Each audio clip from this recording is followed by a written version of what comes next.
Cowherd, is it time to admit LaVar is good for Lonzo's career? No, but I don't think he's an impediment. I don't think he's great for it, but I really believe this. Dads matter in Little League, and they may matter in high school.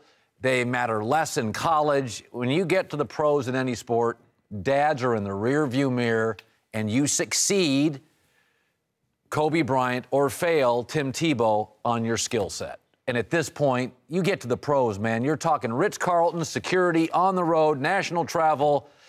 And by the way, now you're making some money. You got girls. You got dad's not at the house all the time. So I don't think he's helping him. I do not think he's an impediment. I got to say, look, there's some good to LaVar and there's some bad. Just like good to me, bad to me. Every parent, every person has the pluses and minuses. So, did he put his son in position to be an NBA player? Absolutely.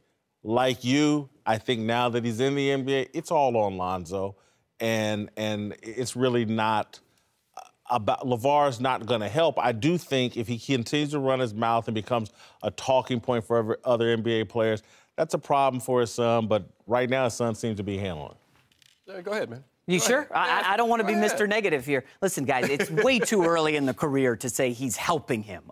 What I saw last night actually troubled me a little bit, okay? They made a great comeback in the fourth quarter. Brandon Ingram was excellent. Julius Randle defensively was great. Guess what happened after the game? All the questions. Hey, LaVar Ball, he was great. You know athletes, Eric, okay? Pro athletes are proud. I've been interviewing for 20 years. These guys do not want to take a backseat to anybody. You mentioned it, Ritz-Carlton, security, they're big stars. And they go in the locker room after a big win, and that's what they're asked about? LaVar Ball? I just don't know long-term, Eric, if this is a good thing for a young team with a lot of impressionable athletes. That's the environment that they've set up there.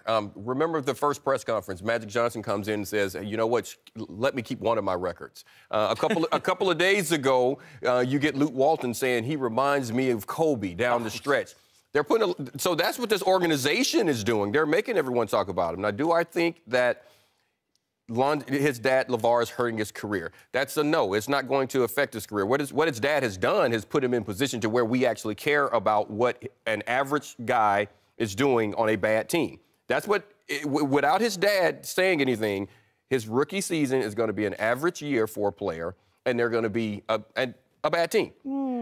This is not a playoff team. And that's what it is right now. LaVar can't shoot right now. We wouldn't be paying attention to anything else. I'm sorry, Lonzo can't shoot. We know LaVar can. We've seen it. There you go. But so you're looking at Zoe, and Zoe can't score the basket. We wouldn't be paying attention to him. So we're paying attention to what he has done and he's doing because of his dad. So he's put him in position to where he gets attention. But as you guys said, his play is going to dictate his career. Let me ask you this. And I said in that little thing we did before we came on, I thought Lonzo won last night.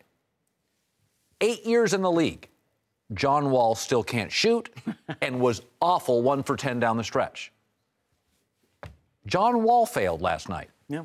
Lonzo, 9 boards, 9 assists. The Lakers' culture, you can see they're a better passing team. I thought it was 8-8, but I get your point. Who won last night? But why is he winning? Yeah. But when we were getting the triple doubles from Westbrook, you were like, I don't care about guards getting rebounds. Listen, I'm not saying it's the be-all, end-all. I'm saying here's a 19-year-old in the league. Yeah. Because of his length and the way he defensively rebounds, he's a really good. That's what scouts are saying now. His rebounds have a purpose. Grab, kick, start, go. Not to score. He wants the ball. He rebounds well on the defensive side, right? And he also passes well. And he also. He's creative. His shot will eventually drop because it's dropped everywhere. He's an inconsistent. I don't know about that. All I know is who won last night. Lakers won. Who won? But they did. But I think Jason makes the best point. How's this going to play long term? Yeah, think about He wasn't the key to them winning. Not at all. But the conversations about his dad and him. Yeah. I don't know if that's just going to play in the locker room Now, Whitlock, let me take it next level. Remember last year around Thanksgiving, LaVar said, UCLA is going to win the national championship. They go on to lose to Kentucky in the tournament. What does LaVar say? Well, you can't win a title with 3 white guys. You don't have the foot speed.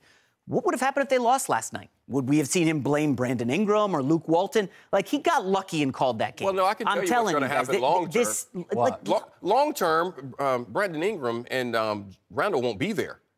They're going to be in a package to go somewhere else. That's what's going to happen if they're unhappy about it, because they're going to build. You already see the organization building around Zoe. That's not going to change. And if Brandon Ingram doesn't rise his play, and you see the same thing with Randall, you may be able to package those guys to go out and get you a player and get something that they want down the road. And that's what I see happening anyway. I don't think they're going to be here long term.